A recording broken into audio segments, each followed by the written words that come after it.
I'm Elise Hugh. You're listening to TED Health. I'll be honest with you, I hadn't heard much about cigarettes in recent years. At all. We know these days that smoking kills and smoking rates are at historic lows. But in today's talk from TEDx Mid-Atlantic in 2019, health policy expert Mitch Zeller surprised me with the reality of tobacco's continued prevalence today. He may surprise you, too. I'm going to tell you a story. I'm going to tell you a story about how the deadliest consumer product imaginable came to be. It's the cigarette.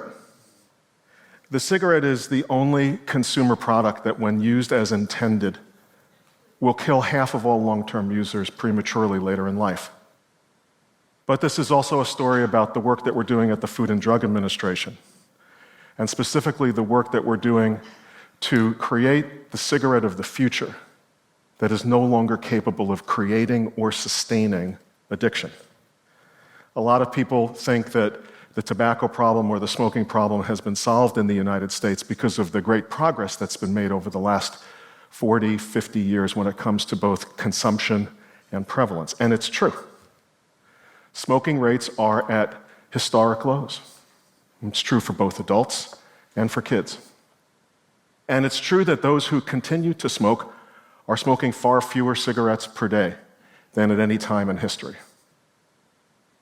But what if I told you that tobacco use, primarily because of first-hand and second-hand exposure to the smoke in cigarettes, remains the leading cause of completely preventable disease and death in this country?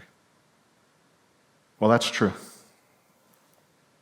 And what if I told you that it's actually killing more people than we thought to be the case ever before? That's true, too. Smoking kills more people each year than alcohol, AIDS, car accidents, illegal drugs, murders, and suicides combined, year in and year out. And so it is now conservatively estimated that smoking kills 480,000 Americans every year. These are completely preventable deaths.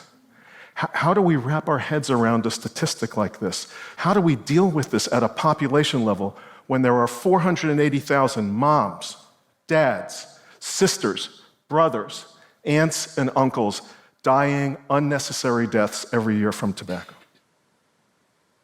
And then what happens when you think about this trajectory for the future? And just do the simple math.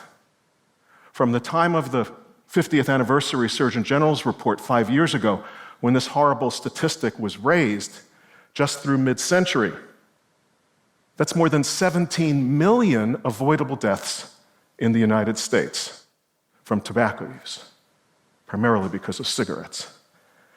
The Surgeon General concluded that 5.6 million children alive in the United States in 2014 will die prematurely later in life because of cigarettes. 5.6 million children. So this is an enormous public health problem for all of us, but especially for us as regulators at the Food and Drug Administration and the Center for Tobacco Products. What can we do about it? What can we do to reverse this trajectory of disease and death? Well, we have an interesting guide to help unravel issues like, how did the cigarette as we know it come to be? What is the true nature of the tobacco and cigarette business? How did the industry behave in the historically unregulated marketplace? And our guide is previously secret internal documents from the tobacco industry. Come with me in a tobacco industry document time machine. 1963 was 25 years before the Surgeon General was finally able to conclude that the nicotine in cigarettes was addictive. 1963 was 1 year before the first ever Surgeon General's report, in 1964. I remember 1964. I don't remember the Surgeon General's report, but I remember 1964. I was a kid growing up in Brooklyn, New York. This was at a time when almost 1 in 2 adults in the United States smoked. Both of my parents were heavy smokers at the time. Tobacco use was so incredibly normalized that, and this wasn't North Carolina, Virginia, or Kentucky, this was Brooklyn. We made ashtrays for our parents in arts and crafts class. The ashtrays I made were pretty awful, but they were ashtrays. So normalized that I remember seeing a bowl of loose cigarettes in the foyer of our house and other houses as a welcoming gesture when friends came over for a visit. Okay, we're back in 1963. The top lawyer for Brown and Williamson, which was then the third largest cigarette company in the United States, wrote the following: "Nicotine is addictive. We are then in the business of selling nicotine, an addictive drug." It's a remarkable statement, as much for what it doesn't say as for what it does say. He didn't say they were in the cigarette business. He didn't say they were in the tobacco business. He said they were in the business of selling nicotine. Philip Morris in 1972, the cigarette isn't a product, it's a package. The product is nicotine. The pack is a storage container for a day's supply of nicotine. The cigarette, a dispenser for a dose unit of nicotine. We'll come back to this dose unit notion later. And R.J. Reynolds in 1972, in a sense, the tobacco industry may be thought of as being a specialized, highly ritualized and stylized segment of the pharmaceutical industry. Tobacco products uniquely contain and deliver nicotine, a potent drug with a variety of physiological effects. At the time, and for many decades, publicly, the industry completely denied addiction and completely denied causality. But they knew the true nature of their business. And from time to time, there have been health scares made public about cigarettes, going back many decades.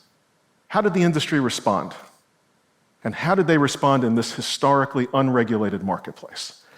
Going back to the 1930s, it was with advertising that heavily featured imagery of doctors and other healthcare professionals sending messages of reassurance. 20,679 physicians say Luckies are less irritating. Your throat protection against irritation, against cough.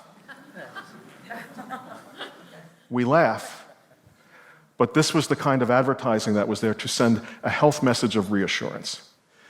Congress put FDA in the business of regulating tobacco products 10 years ago this June. So you heard the statistics at the beginning about the extraordinary contribution to disease and death that cigarettes make.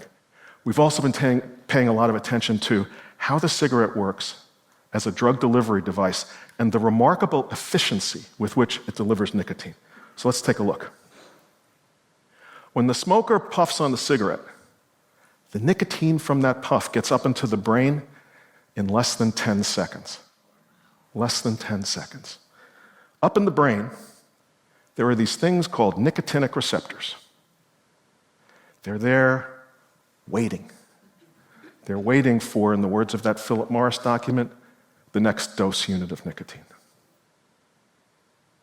The smoker that you see outside, huddled with other smokers, in the cold, in the wind, in the rain, is experiencing craving and maybe experiencing the symptoms of withdrawal.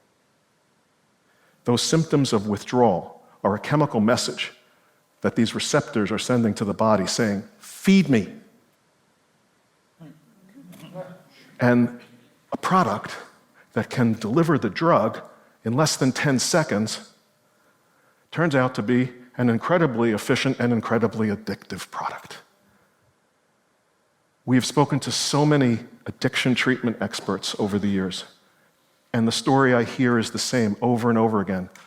Long after I was able to get somebody off of heroin or cocaine or crack cocaine, I can't get them to quit cigarettes. A large part of the explanation is the 10-second thing. FDA has it within its regulatory reach to use the tools of product regulation to render cigarettes as we know them minimally or non-addictive. We're working on this. And this could have a profound impact at a population level from this one policy. We did dynamic population level modeling a year ago, and we published the results in the New England Journal. And because of the generational effect of this policy, which I'll explain in a minute, here's what we project out through the end of the century. More than 33 million people who would otherwise have gone on to become regular smokers won't, because the cigarette that they'll be experimenting with can't create or sustain addiction. This would drive the adult smoking rate down to less than 1.5%.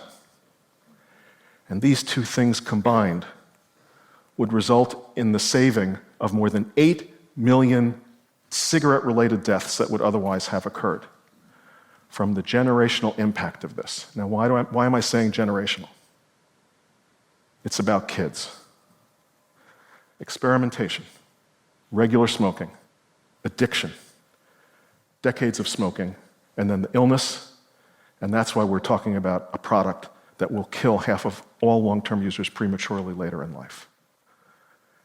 The generational impact of this nicotine reduction policy is profound. Those old industry documents had a word for young people. They were described as the replacement smokers. The replacement smokers for addicted adult smokers who died or quit. Future generations of kids, especially teens, are going to engage in risky behavior. We can't stop that. But what if the only cigarette that they could get their hands on could no longer create or sustain addiction? That's the public health return on investment at a population level over time.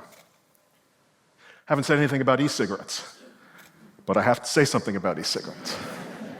We are dealing with an epidemic of kids' use of e-cigarettes. And what troubles us the most, in combination with the rising numbers when it comes to prevalence, is frequency. Not only are more kids using e-cigarettes, but more kids are using e-cigarettes 20 or more days in the past 30 days than at any time since e-cigarettes came onto the market. And at FDA, we're doing everything that we can using program and policy, first to get the word out to kids that this is not a harmless product, and to make sure that kids aren't initiating and experimenting on any tobacco product, whether combustion is present or not. But think about e-cigarettes in a properly regulated marketplace as something that could be of benefit to addicted adult cigarette smokers who are trying to transition away from cigarettes. So I'll leave you with this vision. Imagine a world where the only cigarette that future generations of kids could experiment with could no longer create or sustain addiction because of a single policy.